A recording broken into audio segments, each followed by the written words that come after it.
Mr. Speaker, the Honorable Mitch B. Carmichael, President of the Senate, and members of the Senate.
Chair recognizes the Sergeant at Arms. Mr. Speaker, the committee to wait upon His Excellency the Governor. Mr. Speaker, members of the legislature, and invited guests, it is my privilege and honor to announce that the Governor of the great state of West Virginia, the Honorable Jim Justice, is present to address the Joint Assembly.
Ladies and gentlemen, it's my pleasure and honor to introduce to you the Governor of the great state of West Virginia, the Honorable Jim Justice.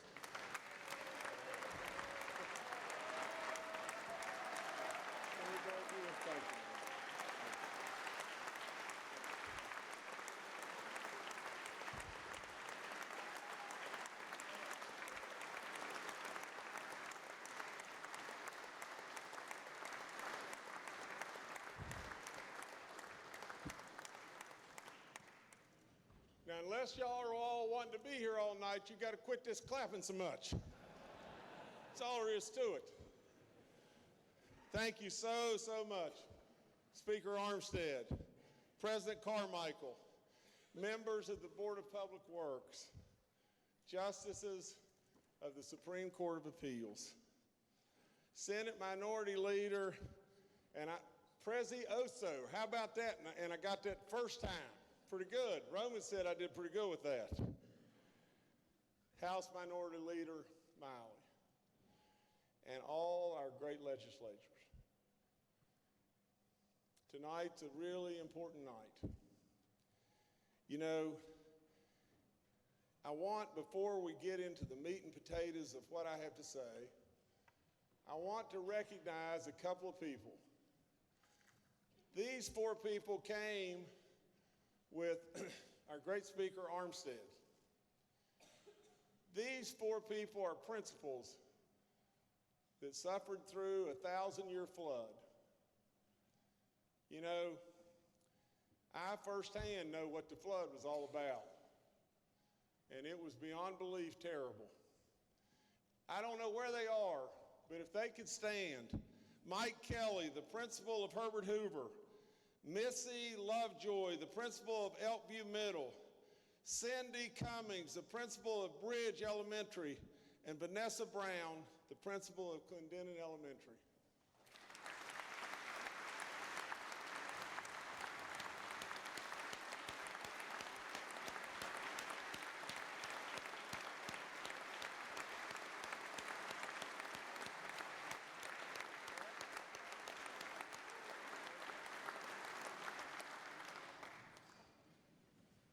Your courage goes way, way, way beyond being unnoticed.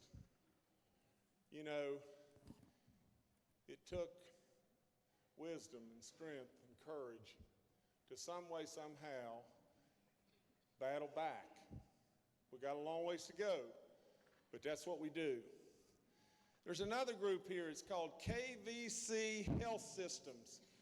And there's a CEO that's a national CEO. His name is Jason Hooper. And let me tell you what they're doing. They're going to bring a college, basically for foster kids, to Montgomery. A place that really needs us, needs our jobs, needs hope. The great Gordon Gee and WVU have been terribly instrumental in this. Wherever you are, Jason and your team, please stand as well.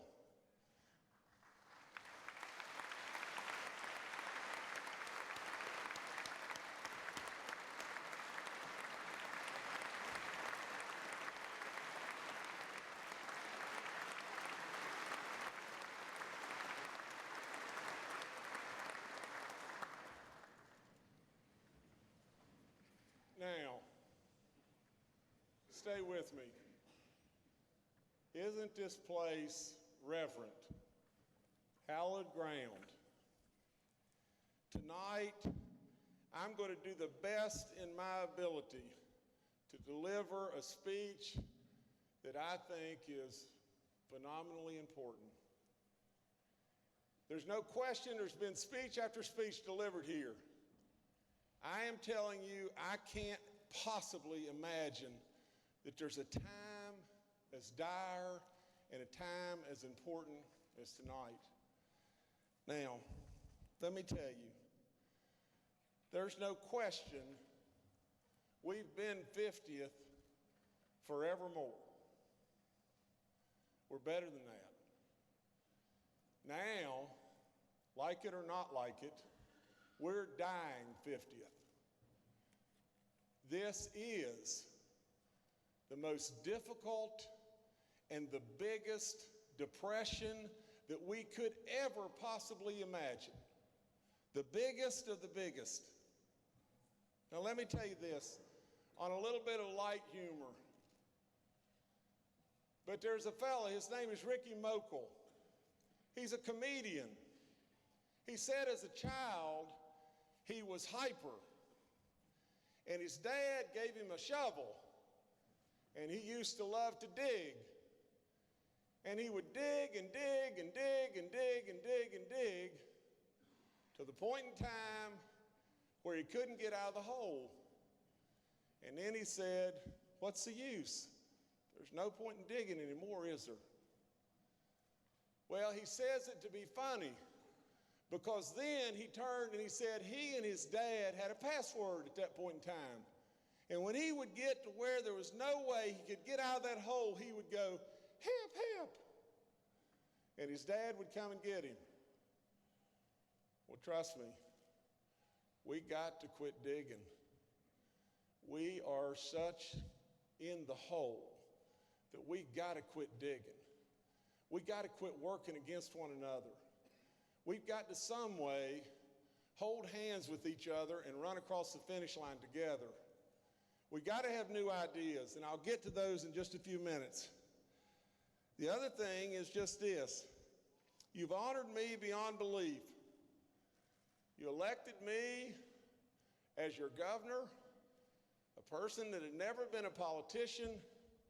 In the wake of me running as a Democrat at a time when Donald Trump won our state by 17,000 million%. Now, there had to be a reason. And the reason is just this simple. And if I make some people mad, I just make them mad.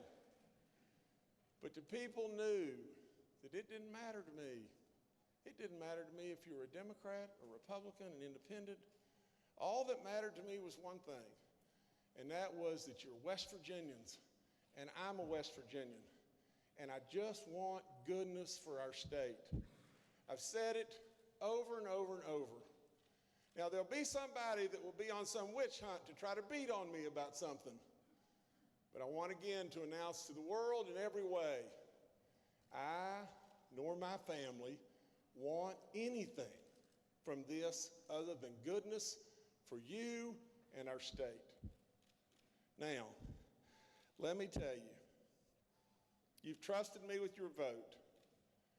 I absolutely need you now to trust me with your voice. Now, you don't see any teleprompters here. You know, a lot of news media said, you know, he's folksy. Well, I don't know that I know how to spell that. But there's sure no teleprompters. But you see, my definition of that would be plain talk. And that's what I think West Virginians want to hear. Now, the truth is, it's time for gigantic decisions. The past 4 years, no matter how hard we've tried, we have lived off rainy day, and we've lived off the low-hanging fruit that we could cut away. We have. We've cut probably $600 million of waste, and we've cut the rainy day fund into half. Now, this year, right now, you're going to have to cut the rainy day fund $123 million more. No way around it, right now. What are you going to have? $500 million. What are you going to do? What are you going to do? You're faced with a $500 million hole in the bucket. And the next year, it's a $700 million hole in the bucket. If you cut rainy day more, the rate holders, the people that create our rates for our bonds are going to torpedo us. We got issues. We got real problems. So, I want to tell you this. I don't mean this in any bad way, because I'm the one that signed up to run for governor. But we got an 18-carat dog's mess, don't we? We do. I didn't create the dog's mess. I have inherited the dog's mess. And I am telling you, you have to have real direction and real ideas and real cooperation together to be able to get out of this. Now, there's two ways you can get there. And you got to forgive me, I'm not nervous, but I just sweat a lot. A lot. And I got a bad knee, and man, does it hurt. But there's two ways you can get out of it, or a combination of ways. The first way is to just cut more. Well, let me tell you just this. Just think about this just for a second. Are you willing to eliminate all of our state parks? Are you willing to eliminate all of our colleges and universities other than Marshall and WVU? Shut them down. Are you really willing to close our tracks, to not have dogs, to not have horses? Are you really, truly willing to gut our seniors? Are you willing to turn our backs on our vets? I can't get there. I can't get you there. Because you know why?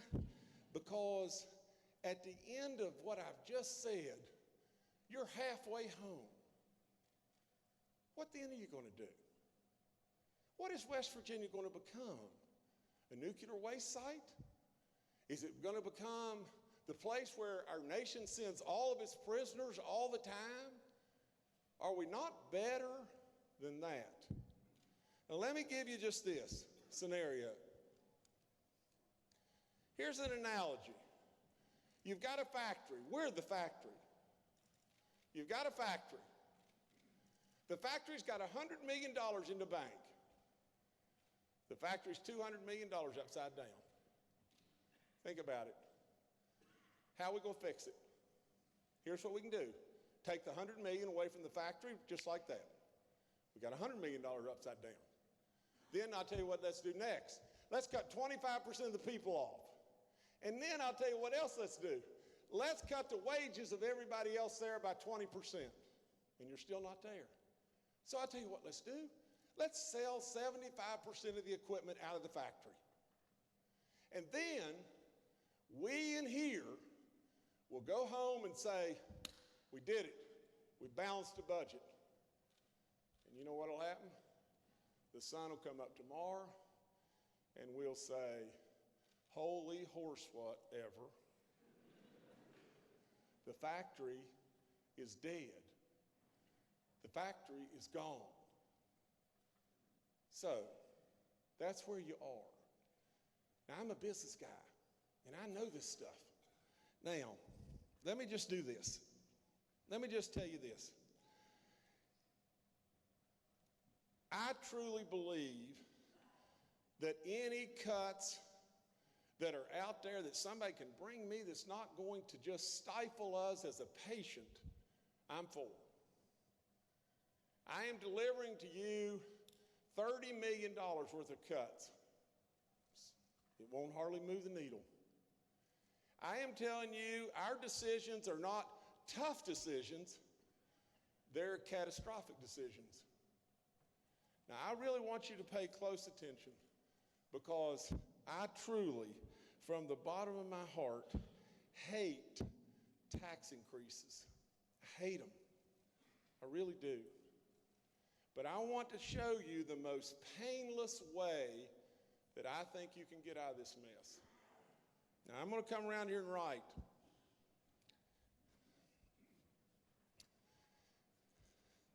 Here's what you got to do.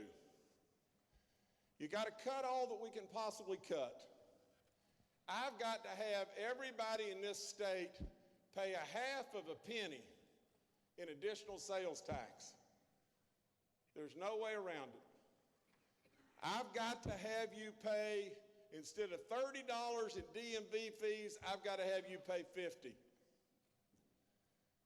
The other thing is this, in trying to be fair, in trying to just be fair, the people are here. Here's your people.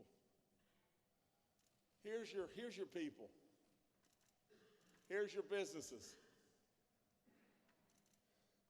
I've got to have our businesses, there's lots of different ways to look at this, pay 0.2% of 1% in a tax that would be equivalent to a B&O tax. It is a tax that Ohio charges 25% or 25 hundredths. We would charge 20.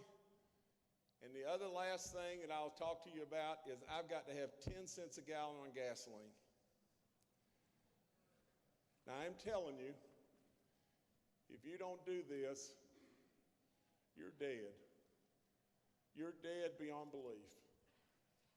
Now, let me go back over here and come back.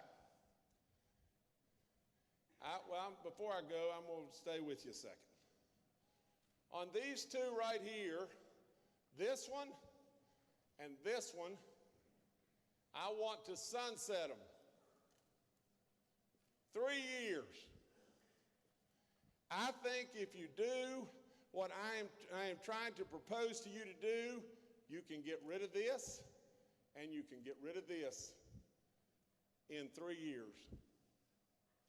Now, this deals with your roads. And this does too. Now let me tell you this.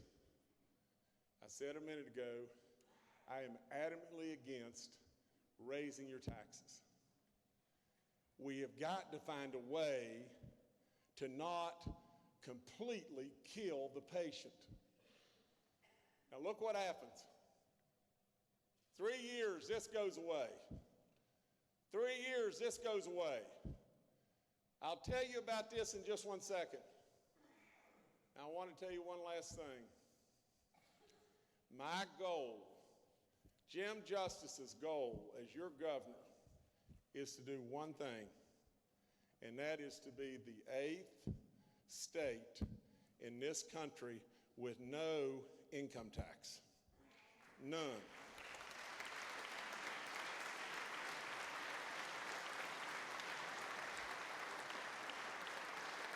Now that's my goal. I hate like crazy to deliver to you what you have to do. That's my goal. Now, remember I said what I said about a half a penny. What would you rather do?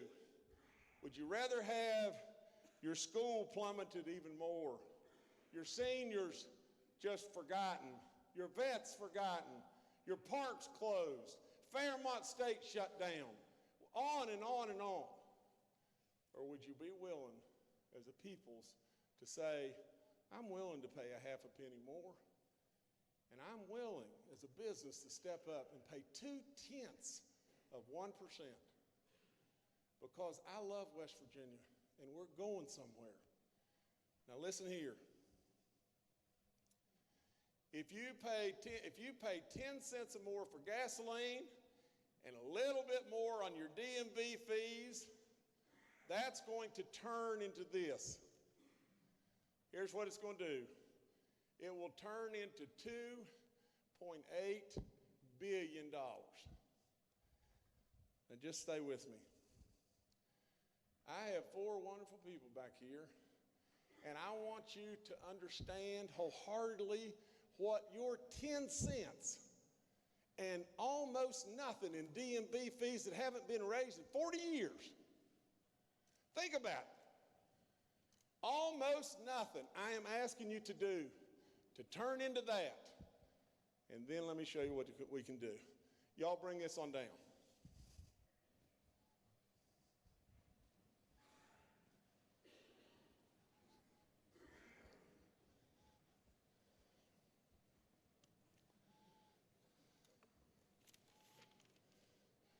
Now with us tonight is Kevin Cole, Andy Estep, Brooke Rumball, and Cody Webb.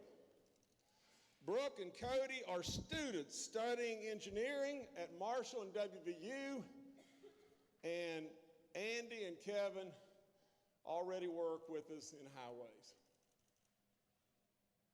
if you'll do this. You see those jobs? You see them? We can let every single road job that is on the books for 1 to 3 and 3 to 5 years tomorrow. We can let them all tomorrow. Think what this would do. Just imagine what it'll do. I'll tell you what it'll do. It'll create 48,000 jobs in our state. 48,000 jobs. It'll complete the network that we have got to do. It will make tourism explode in this state. Honest to Pete, this is the 800-pound gorilla in the room, not me.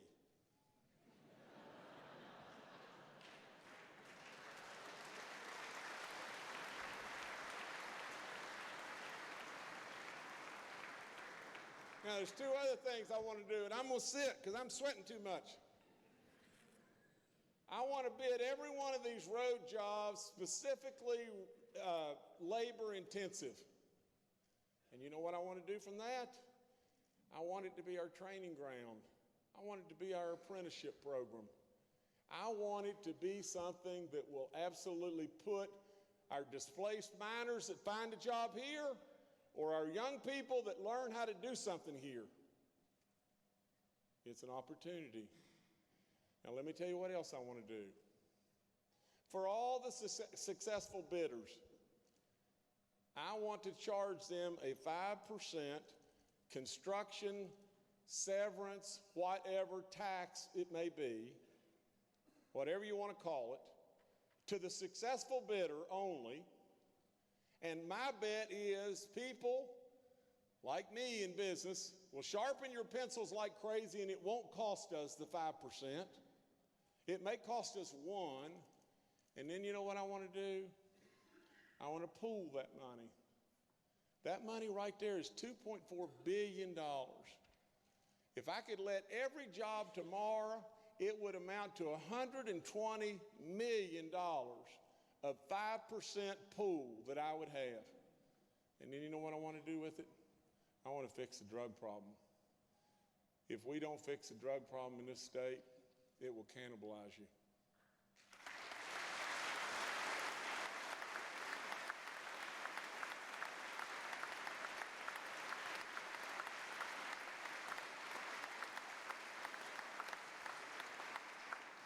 We have to have stiffer laws. There's no question whatsoever, a drug pusher that rolls in here, you guys can roll. A drug pusher that rolls in here from Detroit and selling drugs, he ought to know that this is not going to be a fun program if we catch him. We absolutely have to have a pathway to get our people that are hooked on these terrible drugs back into the community of the workforce. We have to do something with all the prescription drugs, no question whatsoever about that. But we have to have treatment facilities too. I would propose today, if we do this and those dollars flow, I would propose immediately building a facility in Charleston, one in the Eastern Panhandle, and I know the veterans are waiting on the dollars to come from the firework tax and everything to build their facility in Beckley, and I'd like to skim off some of this money to help them be able to get that facility built.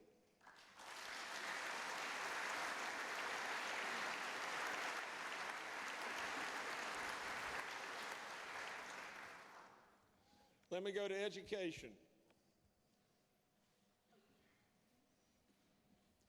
Guys, I'm a coach. I'm in the school all the time. We've proven how to be dead last.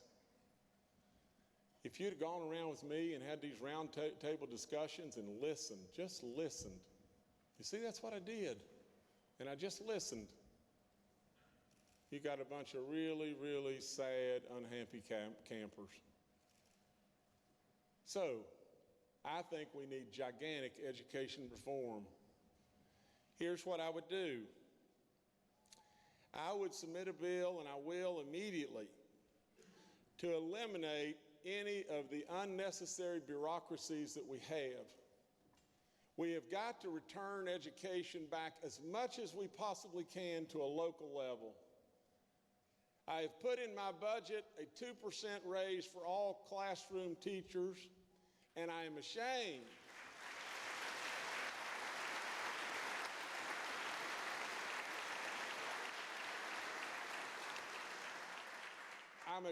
that we can't do more. Now, as far as testing, we are testing our kids teetotally to death. For what? I mean, here's the bottom line. Think about it. If we were knocking it out of the park, you see, I'm all results oriented. If we were knocking it out of the park, you could argue with me we're doing the right thing. For crying out loud, we're dead last. It doesn't take a rocket scientist to figure this out. We got to be doing something wrong. That's all there is to it. As far as the testing goes, I am going to propose we throw Smarter Balance in the trash can and we go to an ACT testing.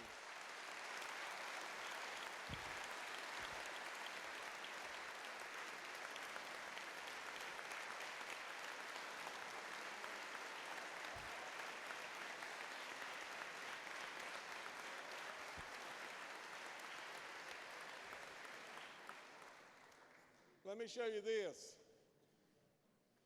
Think about A through F for our schools. We do it on a bell curve.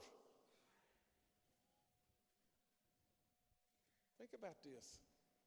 Who in the world comes up with this stuff?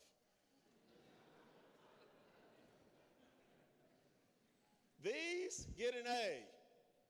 These get an F. All the big meat and potatoes get a C. And we call out to the world and say, come to West Virginia. Our schools are mostly all C's. I don't get it.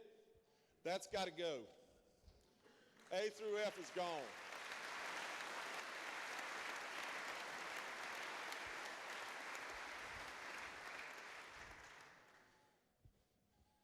Now, there's a beautiful lady here somewhere. Her name is Tony Poling. She's our Teacher of the Year. If she would stand, she teaches at Fairmont State.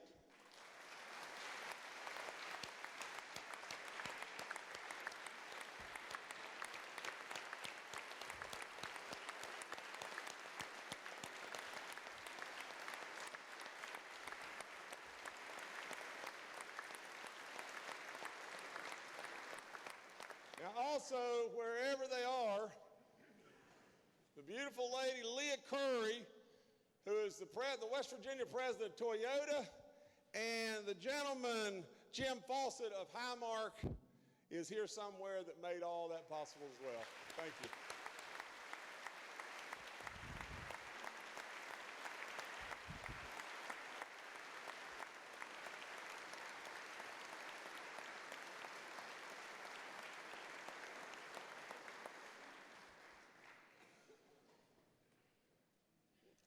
Let me tell you this.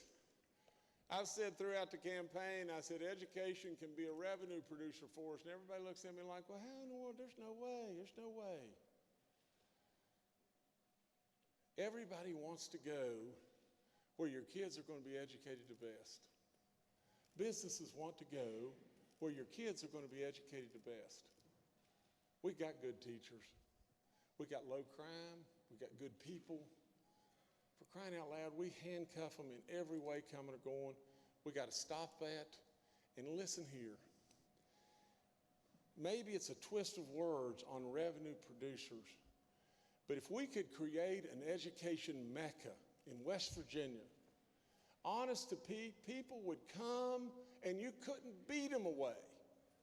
It would be a revenue producer. Now, I have to say, Jim Justice is no fan of consolidation.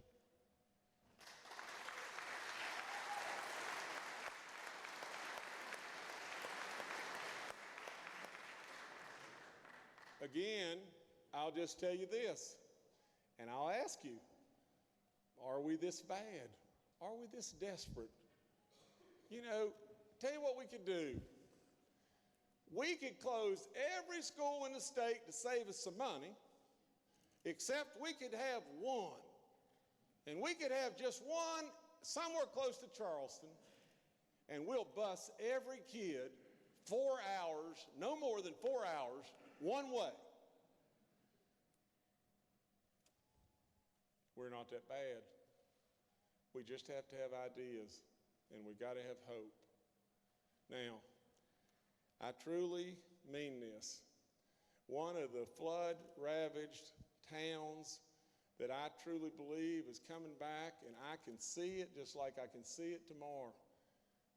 I hope and pray that we end up with a school in Richwood.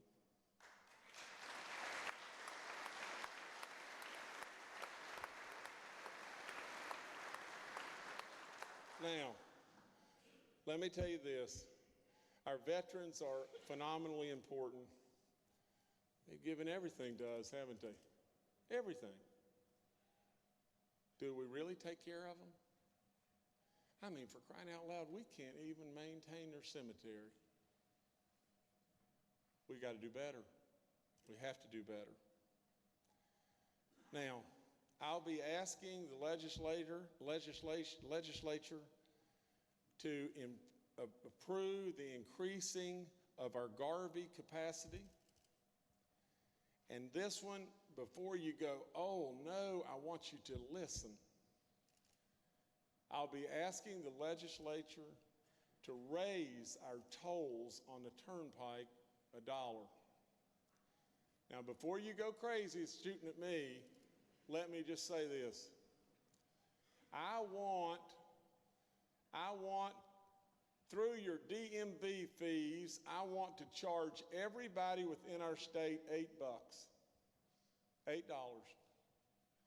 Then I want you to drive on the turnpike or whatever road that we would choose to toll for free. So I want you to pay $8. And I want you to drive on our turnpike, wherever it may be, for free. Or whatever road we toll for free. You see, 77% of our money is coming from out of state. If we could raise it and make yours as West Virginians free, other than $8. Now, you may live in the Eastern Panhandle, and I would say to you, we need you to come and visit Princeton at some point in time. Now, if you come for your $8, we're going to give you a 50% discount on the tolls because you're going to pay nothing. And by the time you go through 333, you're going to feel like you got a real bargain.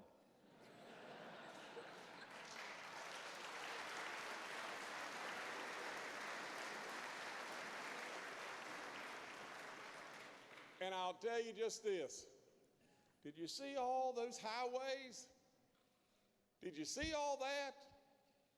Well, I will promise you, there will be something that'll be in your neighborhood that will be told as well.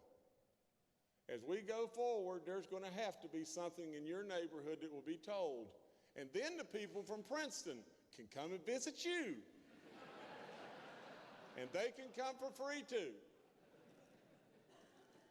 Now, I truly believe that we ought to tier severance tax on coal and gas. You know, it's just as simple. When our coal companies are really hurting, and I know a lot about this, when they're really hurting, we've got to step up and help them. And at that point in time, we probably have to step up and lower the severance tax. The same way with the gas. But I am telling you, I am not a hog. I eat too much, but I'm not a hog. If we have the bonanza that I think is in front of us with coal, especially metallurgical coals, what if I were just to tell you just this? Think about this for a second. If coal's $35, whoever's mining that's losing money. Lowering the severance tax on that to 2% or whatever you want to do, okay, I'm good. There's got to be a sweet spot to where we're back to 5. What if it goes to $200 a ton? What happens? $200. I know this. There's no way that your cost of anybody's cost is going to be greater than $80. At this level right here, anybody's profit is $120 a ton. Listen, I'm a grain of sand in the coal business that I've been in, a grain of sand. And if we mine 2 million tons and we make this kind of money, we make $240 million in a year. We don't need to make that much money. At this point in time right here, this severance tax needs to be 10%. All it would do was lower the profitability to $110 a ton. All I'm saying is just this, like it or not like it, we have had our resources extracted from West Virginia over and over and over, and at the end of the rainbow, here we stand. You're $500 million upside down. We can't have it keep going on. We can't be a third world country. You can't do that. Now, tourism. Tourism is so important to our state. We can knock it out of the park back double, triple. We probably need to reorganize the entire tourism department. There's ways to do that. And the other thing, you just got to simply put more money in it. We better find a way to market ourselves. I've said it a million times. I said it in the inaugural speech. For crying out loud, every time you turn the TV on, it says, "Come to Michigan." Every time. Well, I said in the inaugural address, I said, who in the world wants to go to Michigan? I mean, really? You know, what if I called up tomorrow and said, I'll tell you what, let's do, let's get a bus and let's go to Detroit. But do we market us? We don't. We don't. We've got to do that. Now, let me tell you, and I'll be quick because I know you're tired of listening to me. Coal has been so vital to us, it's been unbelievable. We should never forget who brung us to the dance. We should try with all of our soul, with all in us, to try to help get our miners back to work.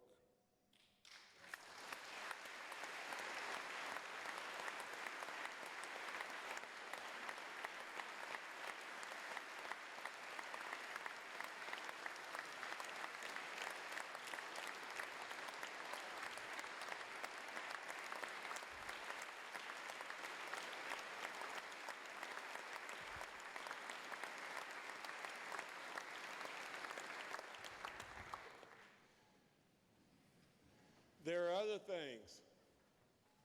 Natural gas just fell out of the sky on us, didn't it? We need to do everything we can to exploit that to make it even better and better and better and better. You know, there's issues within natural gas. I think it's called joint development or lease integration that they really want. And I can't possibly within me see why not. What's wrong with that? Why not? Now, we can help that industry. Listen to me on this. There are other things. I will be submitting with Senator Capito and Senator Manchin immediately. And I think that there's a real shot. I will be submitting whatever the form of a bill may be to some way, somehow try to drive furniture manufacturing, flooring manufacturing, cabinetry back right in our lap to West Virginia.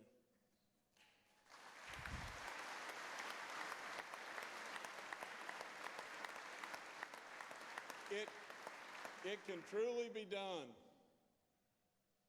We've got to do it through an environmental subsidy. That's what has to be done. You see, I'm the agronomy end of our ag stuff. I know about trees. I know about how they eat all the carbon, and I know how when we take a piece of wood like this to a dry kiln, the carbon is right here, and I know when the tree falls on the ground, and eventually the carbon will be released back into the sky, especially if you have a fire. And I know we only cut 1/3 of our growth in West Virginia. We are the perfect candidate for what President Trump wants to do in bringing manufacturing back to the United States, that today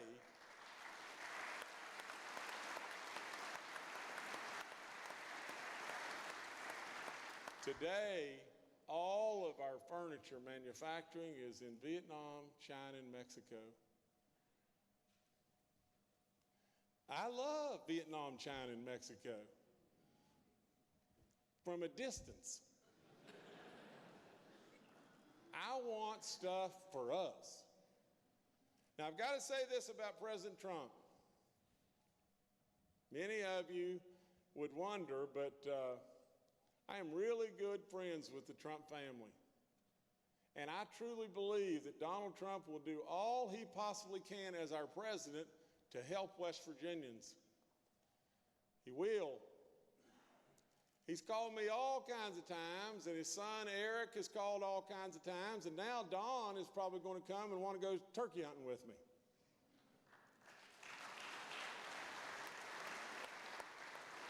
Now, not Donald, because Donald's not a turkey hunter. But let me tell you, he truly really identified with our miners, and he understands the blight, and he's a friend. If we'll give him a chance, he'll really try to help us. Now, as we're winding down here, I would say there are certain things within government consolidation that we can do. There's no question. I get it. We need to watch every penny to try to save every dollar, on and on and on. I mean, I've already started this, and for crying out loud, I drive my own vehicle. We eliminated all the vehicles in my little world.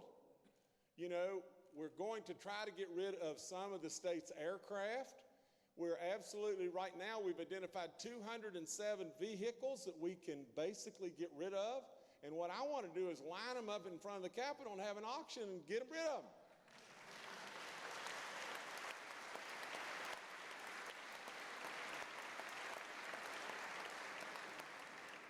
We can't forget agriculture.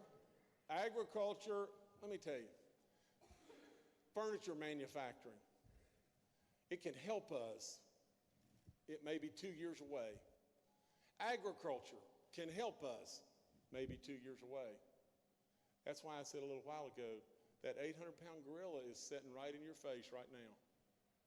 When I bond that together, the gas tax and the DMV fees, I've got to go to a vote of the people.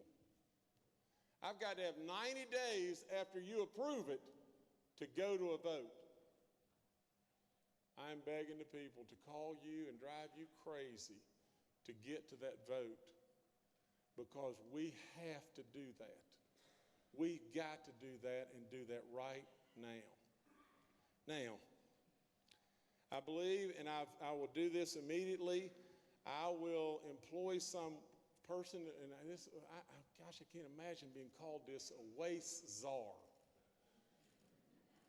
But I'll have him absolutely dig into every agency known to man and try to find any excess monies that have been shoved away and hidden, and I'll have him look, and I'll have him try to find.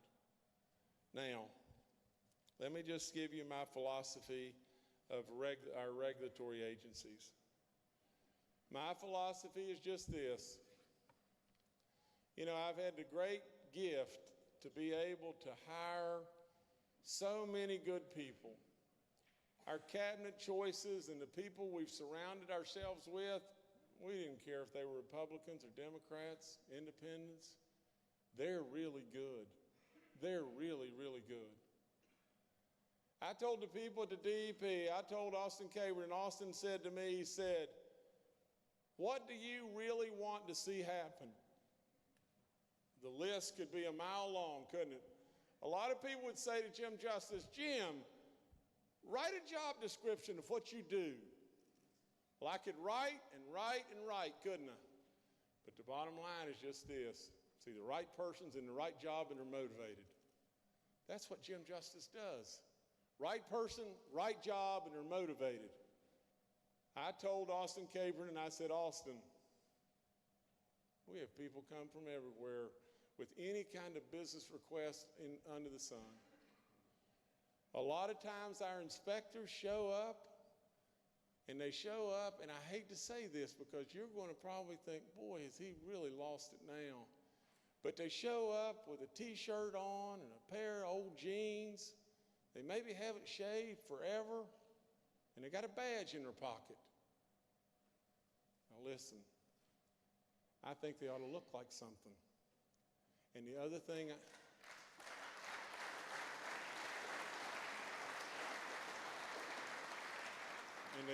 and they will look like something. Or we'll have them tending to Grizzly Adams. But the other thing is just this. No matter what the request may be, I think that the first words out of their mouths should be, we're going to try with all in us to do what you want to do. Now, did you understand what I said? What I said is just this. So many times our regulatory agencies, absolutely no matter what on earth we try to do, they're there to tell you no. They're not there to tell us no. Now, I underline. Nobody loves the outdoors as much as me. Nobody loves waters as much as me. We are not going to break the law.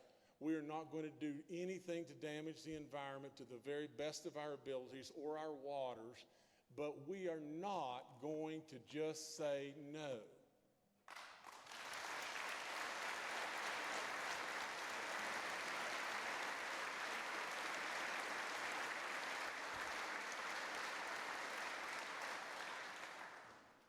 Now let me end, and you're saying, thank God. Let me end by just saying this.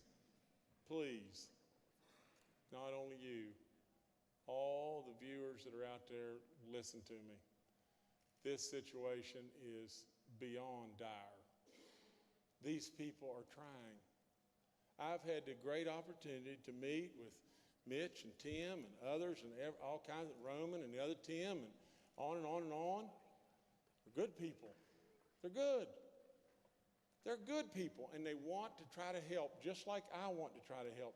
But I am telling you, to the best that Jim Justice could possibly tell you, you elected me to try to get us out of Ricky Mokel's hole. That's what you elected me to do. New ideas, aggressive ideas, bold ideas. We're dying.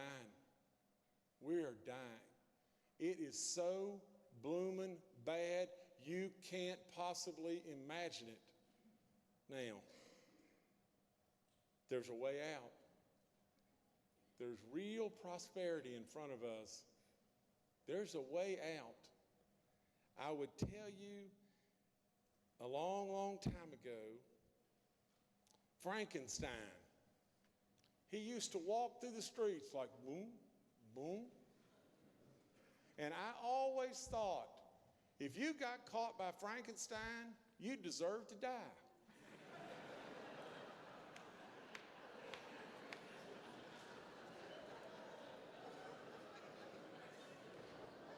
Now, I would tell you just this. If we don't do anything, and all we do is kick the can down the road, and all we do is fight, then we deserve to die.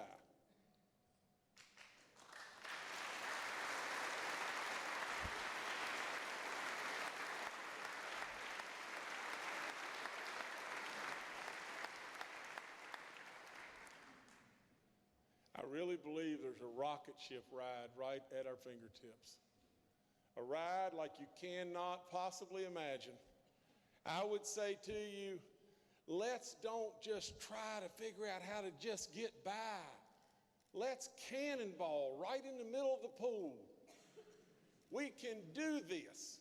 We absolutely can do it. Now, I would say to the outside world, call all your legislators. Call all your in-laws and your outlaws and your neighbors. Call them all. This is a pathway. I've given you a real pathway, and I hope that you'll seriously consider it. Now, it was folksy. It was just plain talk. That's all I know. We have an incredible obligation and an unbelievable opportunity.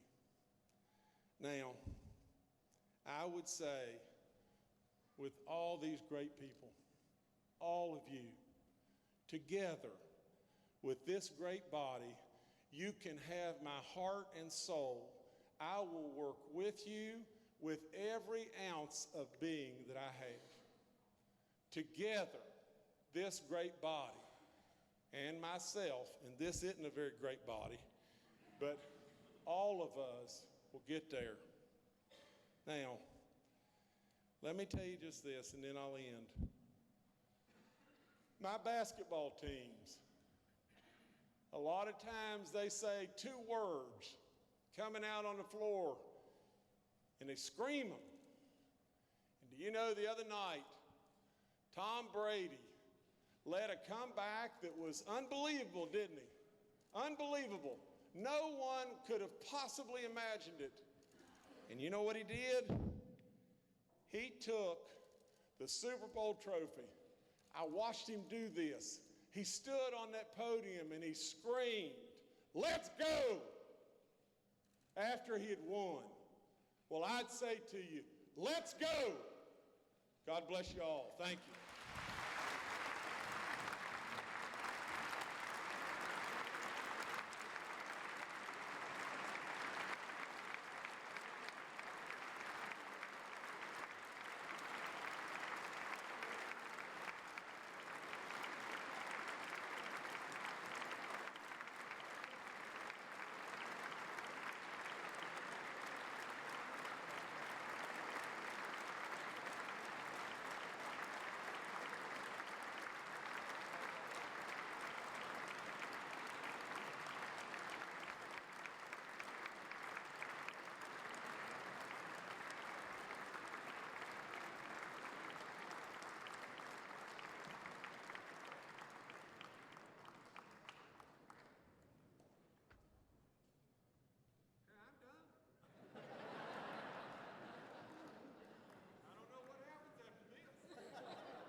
Ladies and gentlemen, the joint assembly is dissolved. The members of the House of Delegates will remain in the chamber as the members of the Senate and guests will excuse us. We have some business we have to conduct after the joint assembly is concluded.